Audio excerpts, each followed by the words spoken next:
नमस्कार, प्रणाम। मैं रजनी तिवारी अपने चैनल पे आज जो भजन प्रस्तुत कर रही हूँ वो रामचरितमानस से उस दृश्य को दर्शाया गया है जब राम जी वनवास जाते हैं। उस समय क्या विरह वेदना होती है सबके बीच, वो भाव यहाँ पर व्यक्त किए गए हैं। तो सुनिए, सब्सक्राइब कीजिए, कमेंट कीजिए, लाइक कीजिए, शेयर कीजिए।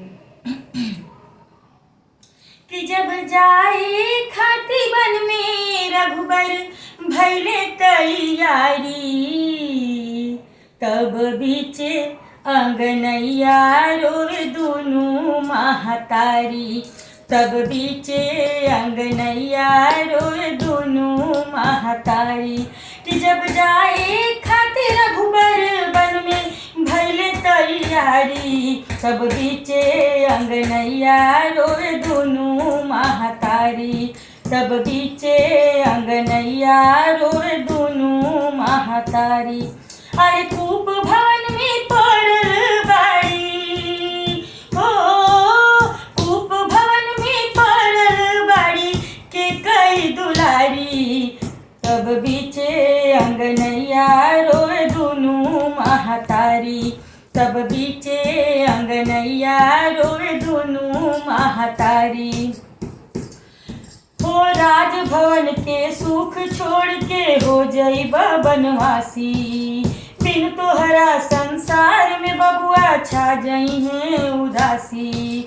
राजभवन के सुख छोड़ के हो जइबा बनवासी, बिन तोहरा संसार में बबुआ छा जई हैं उदासी। हो बिनु जान प्राण के लागी, हो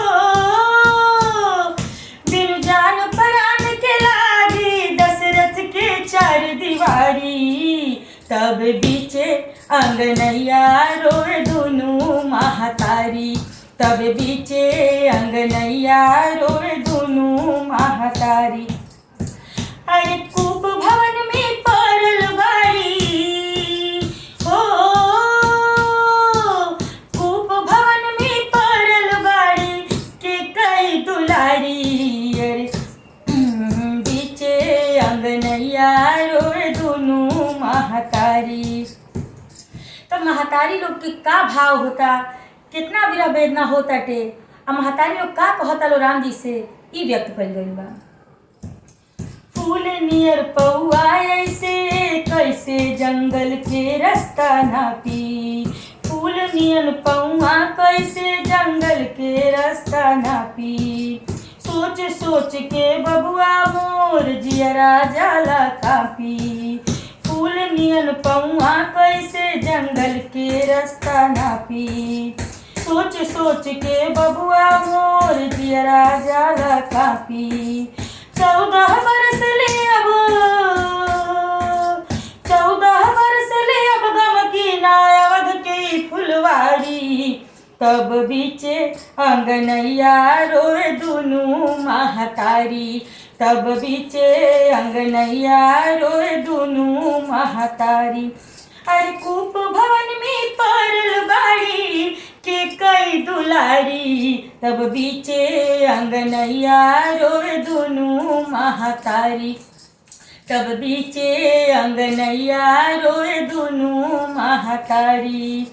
कि जब जाए खाती वन में रघुबर भैले तैयारी, तब बीचे अंगनैया रोवे दुनू महतारी। तब बीचे अंगनैया रोवे दुनू महतारी।